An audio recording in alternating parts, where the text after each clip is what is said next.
السلام علیکم ورحمۃ اللہ۔ آج میں جیسے ہی ظہر کی نماز پڑھ کر فارغ ہوا، مسجد سے باہر آتے ہی میرے ایک دوست نے میرا ہاتھ پکڑ لیا اور پوچھنے لگے کہ بتائیے کہ ایک شخص کتنی دیر میں سورہ فاتحہ اور سورت کی تلاوت کر سکتا ہے؟ تو میں نے کہا کہ آخر بات کیا ہے؟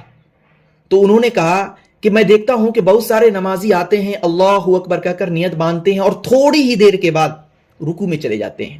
ایسا لگتا ہے کہ وہ من ہی من میں پڑھ لیتے ہیں، زبان بھی نہیں ہلاتے اور ہونٹ بھی نہیں ہلاتے۔ تو کیا ایسا کرنا صحیح ہے؟ تو دیکھیے، علماء کرام نے لکھا ہے کہ نماز کے صحیح اور درست ہونے کے لیے شرط ہے کہ آپ قرآن کریم کی ادائیگی صحیح طریقے سے کریں، قرآن کریم کی تلاوت صحیح طریقے سے کریں، قرآن کریم کے ہر حرف کو اچھے طریقے سے ادا کریں۔ اور یہ کب ممکن ہے؟ یہ جب ممکن ہے کہ آپ زبان کو بھی حرکت دے، زبان بھی ہلائے اور ہونٹ بھی ہلائے۔ اگر کوئی شخص زبان ہلاتا ہی نہیں، ہونٹ ہلاتا ہی نہیں، تو کوئی حرف صحیح سے ادا ہوگا ہی نہیں۔ آپ ایک بار ٹرائی کر کے دیکھ لیجئے، بغیر زبان ہلائے اور بغیر ہونٹ ہلائے قرآن کریم پڑھ کر دیکھیے، صحیح طریقے سے آپ پڑھ ہی نہیں پائیں گے۔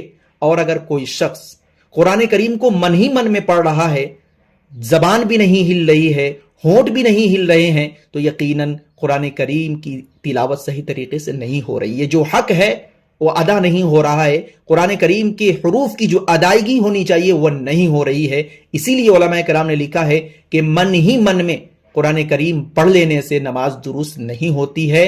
ایسے شخص کے لیے حکم ہے کہ وہ نماز کو دہرائے، دوبارہ سے نماز پڑھے۔ اب اسی کے ذیل میں نماز کے دو اہم مسائل جو زیادہ تر پوچھے جاتے ہیں وہ آپ جان لیں۔ نمبر ایک کہ نماز میں کہاں کہاں اعوذ باللہ اور بسم اللہ پڑھنا ہے۔ دیکھیے، اس کے تعلق سے آپ ذہن میں رکھیے کہ اعوذ باللہ اور بسم اللہ پڑھنا نہ فرض ہے نہ واجب ہے۔ پوری نماز کے اندر پہلی رکعت کے اندر سورہ فاتحہ شروع کرنے سے پہلے ایک مرتبہ اعوذ باللہ پڑھنا اور ساتھ میں بسم اللہ پڑھنا یہ سنت ہے۔ اس کے بعد ہر رکعت کے اندر سورہ فاتحہ سے پہلے بسم اللہ پڑھنا سنت ہے، اور کسی سورت سے پہلے بسم اللہ پڑھنا مستحب ہے۔ یعنی پہلی رکعت کے اندر آپ اعوذ باللہ بھی پڑھیں گے سورہ فاتحہ سے پہلے اور بسم اللہ بھی پڑھیں گے، یہ سنت ہے۔ اور دوسری رکعت میں سورہ فاتحہ سے پہلے اعوذ باللہ نہیں، صرف بسم اللہ پڑھیں گے۔ اور ہر دو رکعت کے اندر جب اگر آپ دو رکعت پڑھ رہے ہیں تب، اگر چار رکعت سنت پڑھ رہے ہیں تب، ہر رکعت کے اندر اگر آپ سورہ فاتحہ پڑھ رہے ہیں تو سورہ فاتحہ سے پہلے بسم اللہ پڑھنا یہ سنت ہے۔ اور اگر سورت ملا رہے ہیں تو بسم اللہ سورت سے پہلے پڑھنا یہ مستحب ہے۔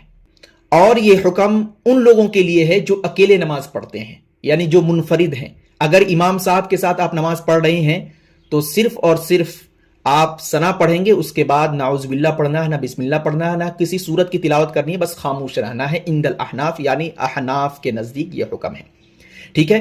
اب دوسرا مسئلہ جو بہت ہی اہم ہے، اس کے تعلق سے لوگ پوچھتے ہیں اور سوال کرتے ہیں کہ ہم سنت پڑھ رہے ہیں اور امام صاحب نے نماز کھڑی کر دی، تو کیا ہم جلدی سے اتحیات پڑھ کر سلام پھیر دیں، یعنی بغیر درود پڑھے اور دعائے معصورہ پڑھے؟ تو ایک لفظ میں جواب ہے کہ ہاں، کیونکہ درود شریف کا پڑھنا یہ سنت ہے اور دعائے معصورہ کا پڑھنا یہ مستحب ہے۔ تو اس ویڈیو کو زیادہ سے زیادہ شیئر کریں تاکہ دیکھیں دوسرے لوگ اور ثواب آپ کو بھی ملتا رہے۔ السلام علیکم ورحمۃ اللہ۔